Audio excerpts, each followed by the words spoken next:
Hi folks, and welcome to my Quickshifter install video. Okay, this is my Ducati Xdiavel, and I've never had a bike with a Quickshifter on before, so I decided I would invest in a Quickshifter for the bike.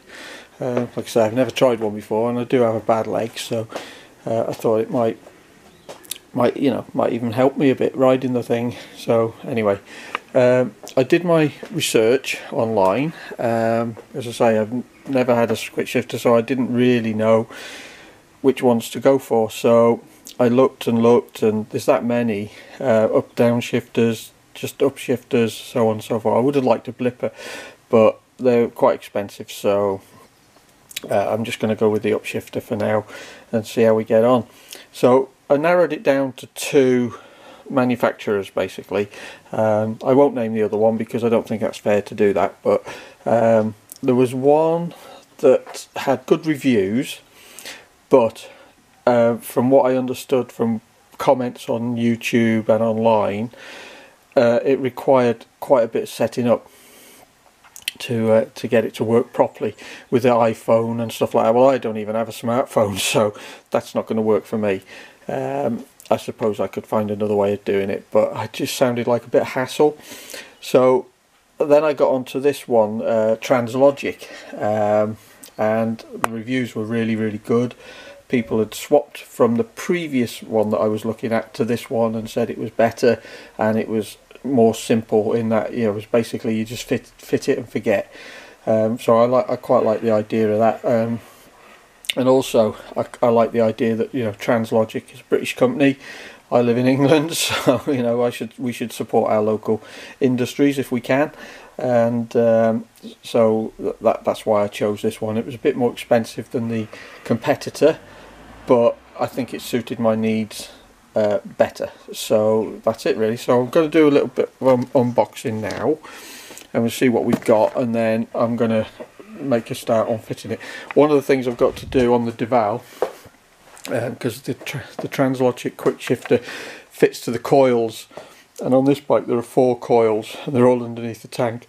I've never had the tank off this bike, so I'm not even sure how it, you know, it's going to be a learning curve for me to remove the fuel tank and figure out how it all goes together, but it should be plug and play pretty much, apart from the shifter rod down there, which has to be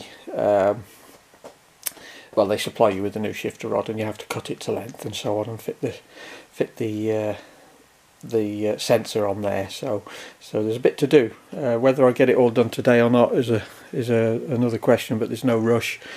Bike's not going anywhere, I'm not going anywhere, we're in lockdown, so it doesn't matter if it takes me a month to fit it. So here we go. So let's have a look at what we've got in the box.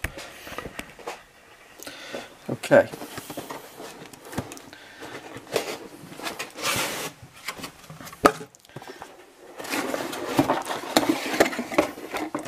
Now, got a couple of transfers. All looks very nice and neatly packaged. Okay, so that's the sensor that goes onto the shift rod. So need to figure that one out.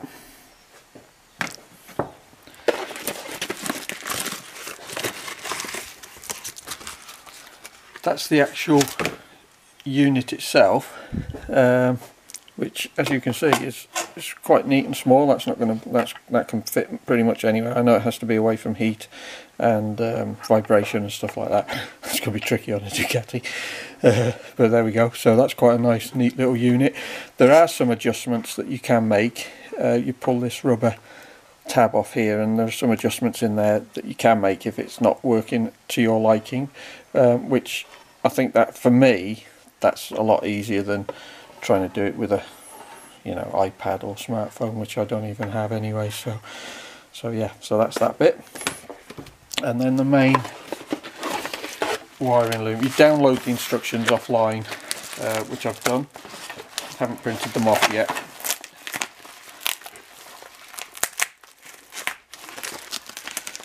I suspect this is the main. Yeah.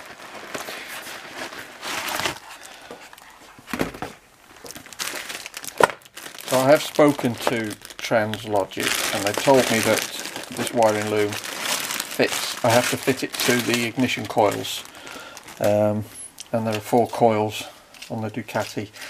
So but on some of their videos, on some of their people who fitted them, you have to swap some of these wires over. Well, apparently I don't have to on this. I spoke to them and they said no, it's pre-wired for your bike. You just literally just plug it all in. So that's that. I'll have to sort that out when I get the tank off. And then some cable ties, a little adjuster screw there, look for adjusting that unit if you need to, I suspect. And the adjuster rods that you cut to length to make to suit. And then there's an earth cable. So that's it. So first jobs first, get the tank off, and then we'll have a look at how it all fits. Right, as I said, I'm not massively familiar with this bike. I've never really worked on a Ducati before. I've always worked on sort of Japanese bikes and that. So yeah, it's all pretty new to me. So I'm figuring it out as I go along. Manual's not much use. So well, I haven't even got ones, but I'm looking online. But anyway, I have discovered that obviously this bike's got 4 coils because it's got 4 spark plugs. So one of the coils is this one here, which was easy to find and located that straight away because it's off this spark plug obviously, and that's located on the left hand side of the bike there, just under the airbox. Easy access, no problems with that one. There's the plug that I need to get into and put my wiring loom into. So trying to find the other coil was yeah, a little bit difficult, but it's obvious here. There's the second spark plug in the top of the cylinder there, and then there's this lead here where follow it down and it leads to under here, under the again under the airbox, but there's the second coil there with that little blue tab on it. So not too bad for the rear cylinder anyway. I mean, I've got to find the front cylinder one yet, but I'm pretty sure it's just removal of the belly pan for that one, because again there's the plug. So I'm just going to follow that lead down, and it looks like in that gap down there, it looks like there's a load of electronics down there, so I'm pretty sure that third coil is down there, and yeah, I'm going to have to figure out where the fourth one is as well. But yeah, so we're getting there slowly but surely. Okay, a little bit of information for you regarding coil locations. Yeah, that one's the left hand coil, and what you need to do is slide that little tab across so that you can remove you can't press the tang down with that tab in the way. So I don't know if you can see there, I'll just move my fingers. That's it in its home position, and then you just put a little screwdriver in and move it to the left, move it that way to the left, and then it allows you to press this tab and remove the coil plug. Okay, when you look at the main harness, there's 4 connectors on that one, and then there's 2 cables coming off with 2 connectors on each one. So these are for the rear cylinder, because the coil on the rear cylinder, one's on one side of the bike and one's on the other. So I haven't got to the front one yet, but I have to assume that the coil on the front cylinder is that they're all close together, because that will not fit the rear cylinder. Those wires won't reach, whereas these will. So that's just a little bit of extra information there for you. Okay. Right, well, the second set of coils are right down here at the front of the engine. There's quite a bit of dismantling to do to get to them, and the wiring is going to be awkward. That's all I can say really. It's virtually impossible for me to show you, but as you can see, there's the coils there. There's quite a bit more stuff to come off yet before I can actually get to the plugs on them, and then I've got to route the wiring down there as well. So it's a big job, much bigger than what I expected, but anyway, I'm enjoying it. So we'll just crack on and see how we go. Okay. Well, that was fun. Yeah, a bit tricky getting the connectors onto the back there, but as you can see I've routed the wiring here, so I can, it's neat and tidy. I can get it all clipped up to the hoses and so on, and you won't even notice it. So, but a bit tricky down the bottom there because you've got to keep everything away from that exhaust. So anyway, it's done. So moving on and upwards. Okay folks, so it's coming back together. Managed to get all the wiring routed, which is, I've got to say, it is tricky to do a tidy job and get it to look right. The unit itself is mounted here, just under this bracket here, so it's away from the cylinder head, and it's you know, it should be safe there. Shouldn't get wet or anything like that. The only problem I've got is that it's not going to be easy to make any adjustments on it because there's a bracket that fits across here, so I'm hoping it's gonna work off the bat, and I won't need to do that, but well, we'll see later on. But yeah, so that's the unit. So the last job now is to fit this sensor to the shift rod. So what I've got to do is I'm going to mount it at this end of the shift rod. So what I've got to do is measure that rod and make my new rod the same length, and then my gear shift pedal will stay in the same position. So that's the next job. So it's just a little bit of cutting and shutting really, and then hopefully we can plug it in and see how we go. So that's the gear shift remounted. And set up, so I might have to just make a small adjustment on there depending where the pedal is when I sit on the bike. But the instructions say that if your gear shift is a pull system or a push system, depends on how you wire it. So I rang up to clarify what that means, and basically what it means is, depending which way you change gear, it's either pulling or pushing on the rod. So on mine, if you go up the box, so you know, second, third, fourth, fifth and sixth and so on, you're lifting the lever with your foot like that, and the arm is pulling. So it's a pull system. So that means that if it's a pull system, you have two connectors on here, and if it's a pull system, it's the red and the yellow wire there. Do you see that? Yep. So that's the one that plugs into here, and that's it really. All I have to do then is make an earth connection somewhere. So once I've done that, the system's pretty much finished really. I've just got to try it and see how it goes. Okay folks, well that's the install done. Even if I say so myself, I think that's quite a neat job. Everything's hidden. There's no extra wires there that weren't there before that you can see. So all in all, I'm quite pleased with it. It wasn't the easiest of jobs.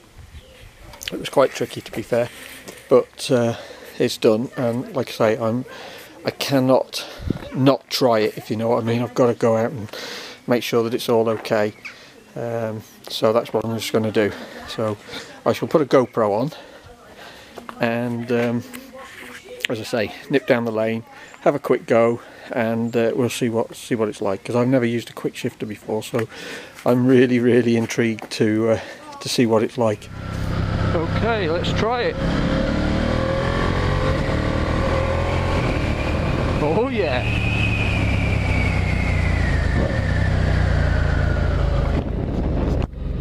Yeah, that seems to work.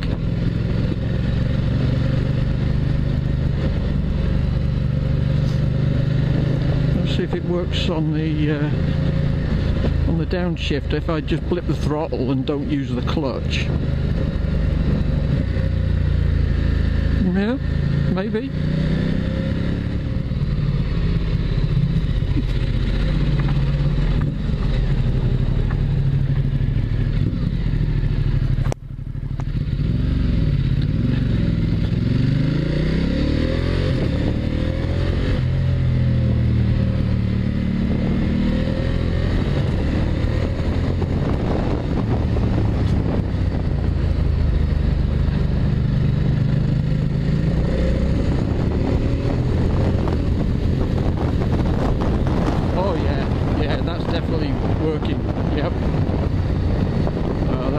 need to find out really, so I've got to make my way back now.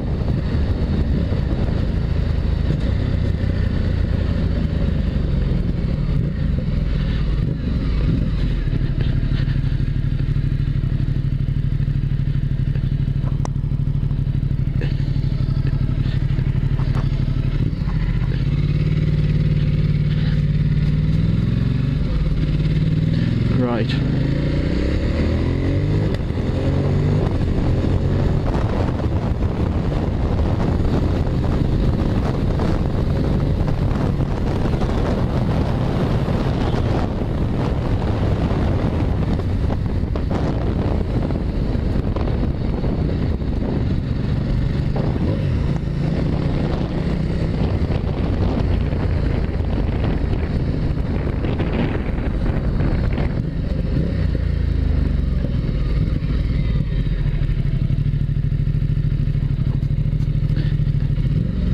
One of the things they said on the instructions was that you could get an error light on if the cut is not in the is too long, because the engine thinks that you've got a misfire. Well, I've got no lights on, so that's good. This road's a bit too narrow to be playing silly sods, so just take it easy up here.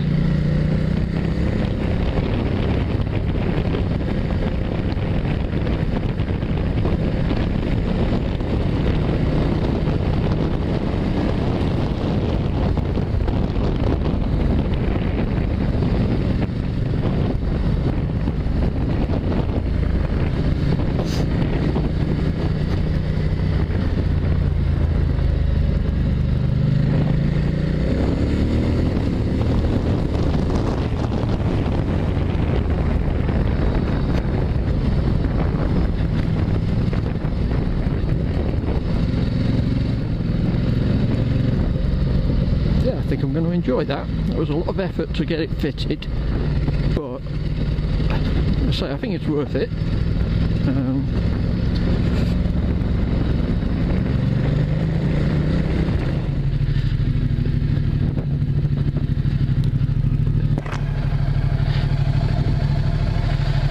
Well, I'm going to call it a day. It's taken me best part of 2 days to fit that. So a fair bit of effort involved, but like I say, proper job, and I'm pleased with it. So.